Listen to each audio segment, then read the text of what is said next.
sagalee kee dhageessisi diina kee naasisi.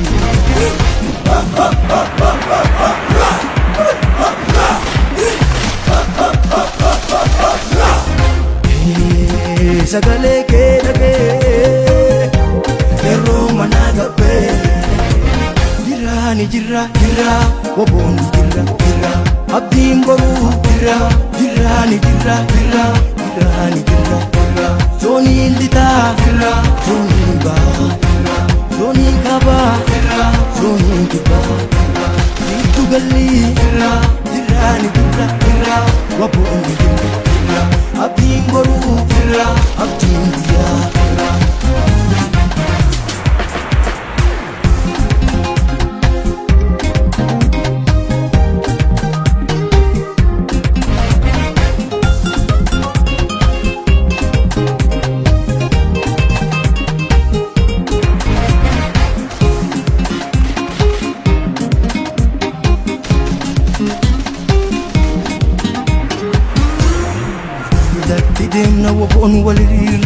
Abjuu gaanfa Afrikaa diike. Dambaleen fincila uummataa gaanfa Afrikaa biyyoota bahaa golee raase.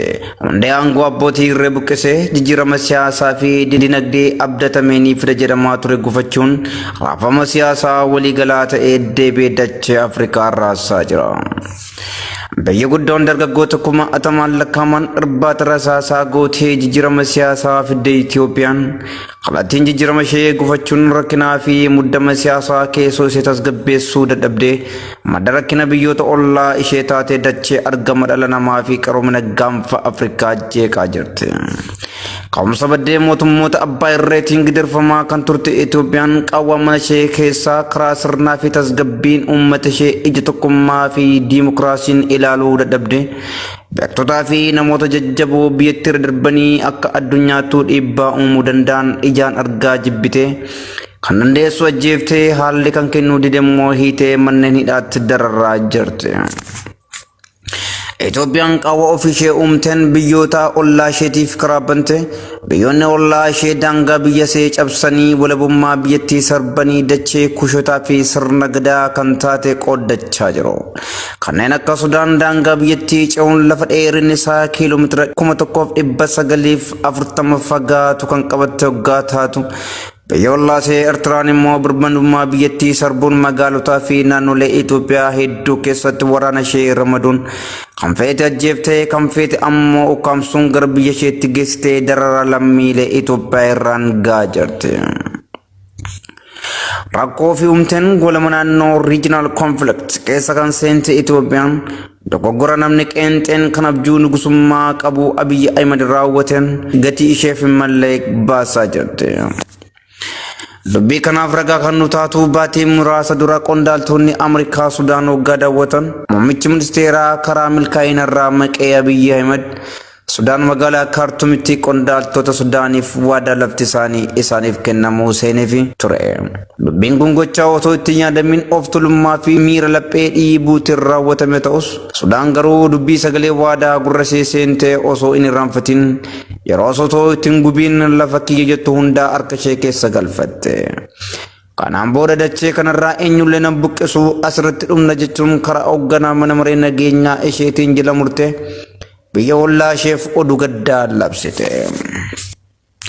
Ka'umsi rakkoo kanaa Sudaan osoo hin taane maddi isaas xumurri isaas Itoophiyaa ta'u lammiilee Sudaan qofa osoo hin taane lammiileen Itoophiyaas ni amanuu ni beekus. Dubbii kanarra caalaa kan ammeessu ammoo yaadi Sudaan kaasaa jirtu waa'ee daangaa qofa osoo hin taane dachaan guddichi Abbayyaa irratti ijaaramaa jirullee kooti jechuu isheeti. Kana jechuun immoo Sudaan kan gaafachaa jirtu dachee naannoo guubaa qofa osoo hin taane hidha guddicha Abbayyaayyuu yeroo booda kiyya ta'uusaa naaf beekaa akka jechuu isheeti.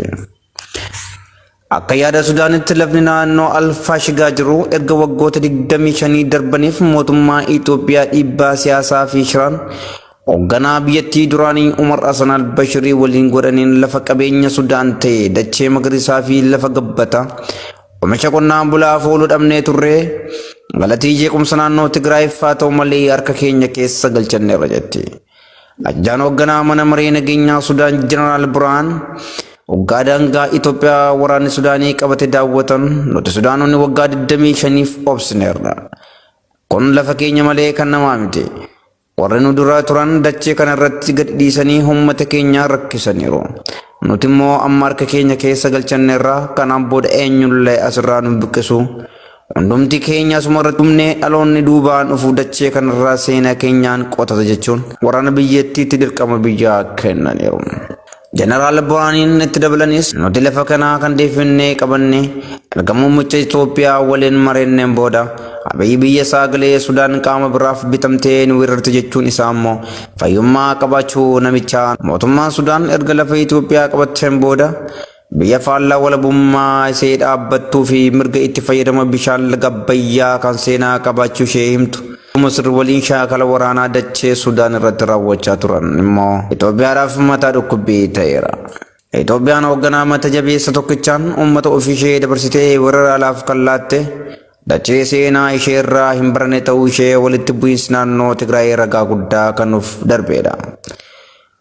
Hoogganaa abjuu haadha isaa bakkaan ga'uuf tattaaffatu muummichi ministeera Itoophiyaa Abiyyi Ahmed biyya akka qabeenya abbaa isaatti ilaalu kan yeroo hundumaa hin diigamtu jechuun yeroo 60 waadaa seeneef ture.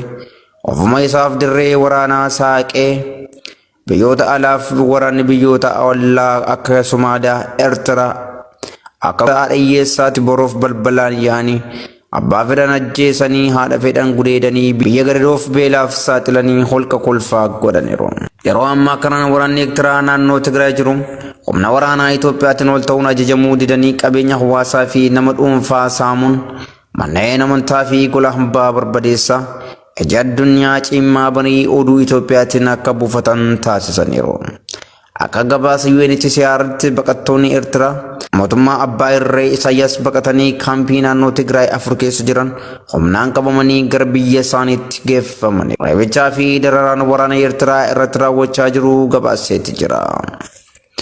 Dhaabbanni gargaarsa nyaata addunyaa akka gabaasetti naannoo Tigraayitti yoo xinnaate namoonni miliyoona 4.5 balaa beelaaf saaxilamanii gargaarsa ariifataa akka barbaadan ibseera. Haa ta'u malee dhaabbanni fannoo diimaa gargaarsa namoota kanneen qaqqabsiisu mootummaan Itoophiyaa danqaraan itti ta'eera. Gargaarsa kanneen namoota beelaan kanaaf kennuu hin dandeenyes jedheera. Baay'een uummata Tigraay guutummaatti miliyoona 6 waggaa ta'u isaan keessaa kanneen beelaan dhibbaan ta'an waggaa lakkaa'amu parsantaa 85.5 ta'uu isaati. Kun immoo seenaa addunyaa keessatti balaa beelaa isa guddaadha. Haaluma kanaan biyyattiin balaa diigamuu fi weerara humnoota alaaf saaxilamuun ishee waan hin oolledha. Biyya waggoota hedduu darbaniif qaama nageenyaa taatee nageenya biyyoota ollaa fi addunyaa eegsaa turte. Daandii biyyoota diigamanii qabattee tarree biyyoota akka Somaaliyaa, Liibiyaa, Iraaqii fi Somaaliyaa keessa galuun ishee immoo dhaabbanni tilmaama balaa addunyaa International Crisis Itoophiyaa tarree biyyoota diigamanii 10 keessa galcheetu jira. Itoophiyaan uummata ishee hangafa nyaattee beektota ishee jeeftee hayyuu ishee hiitee dararaa turtee dararaa jirtu. Warra qaroo qaban jibbitee warra ijajjaamaan hoogganamaa jirtu ni dagamti moo ni turti kan jedhuuf Waaqa umurii nuuf kennee nu agarsiisuun immoo kadhata keenya.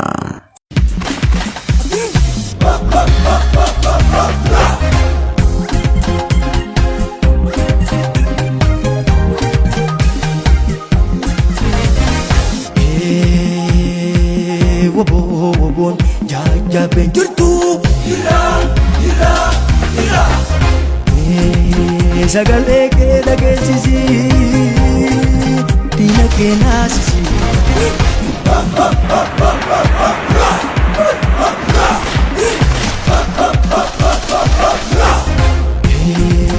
Sagalee kee dhagee yeroo manaa gabbee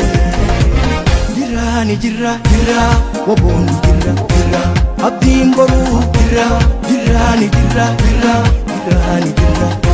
zooniin litaa zooniin baa zooniin kabaa zooniin kibbaa gidduu gallii jirra woboon jirra abdiin boruu abdiin biyyaa.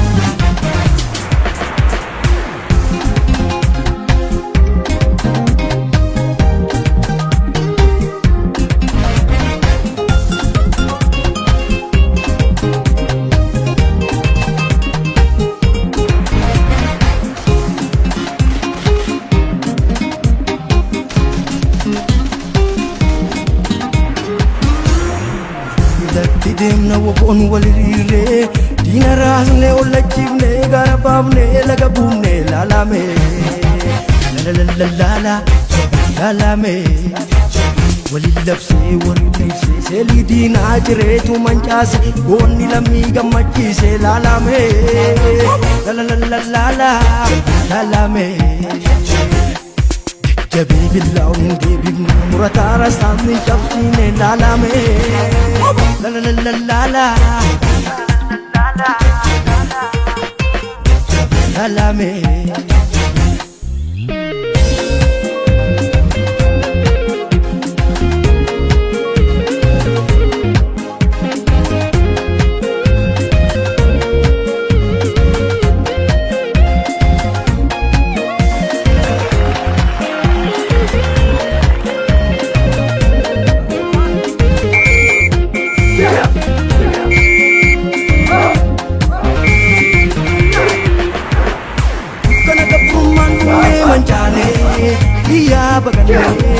Oromo funtu Kenya mal jera ismal jatume jago dukana gabrumanum ne manchane iya bagane Oromo funtu Kenya mal jera ismal jatume jago ismal jatume jago diti kap of amal uma sama Kenya igam pavan fravis Canada jabin wabo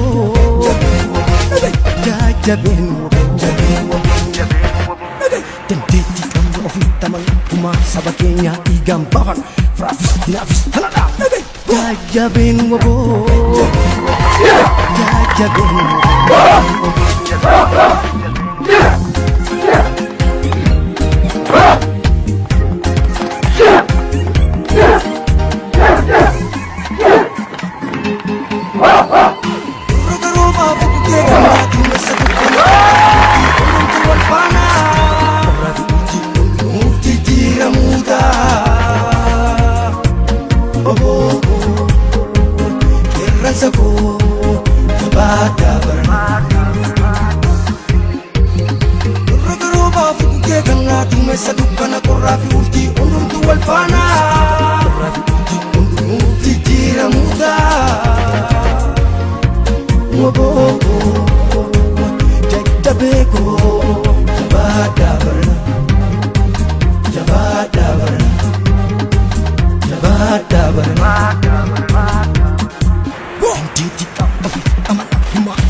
jabin wabo jabin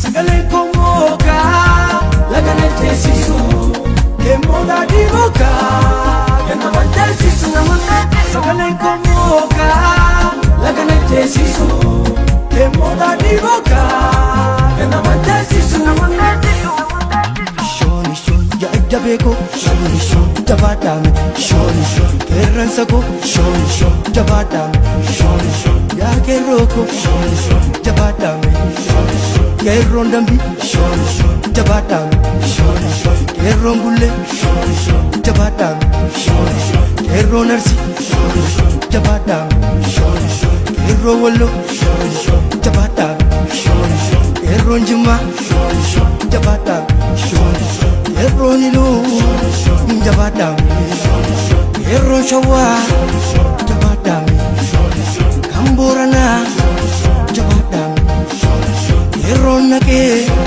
jabadam unararke jabadam keron jaldu jabadam keron biya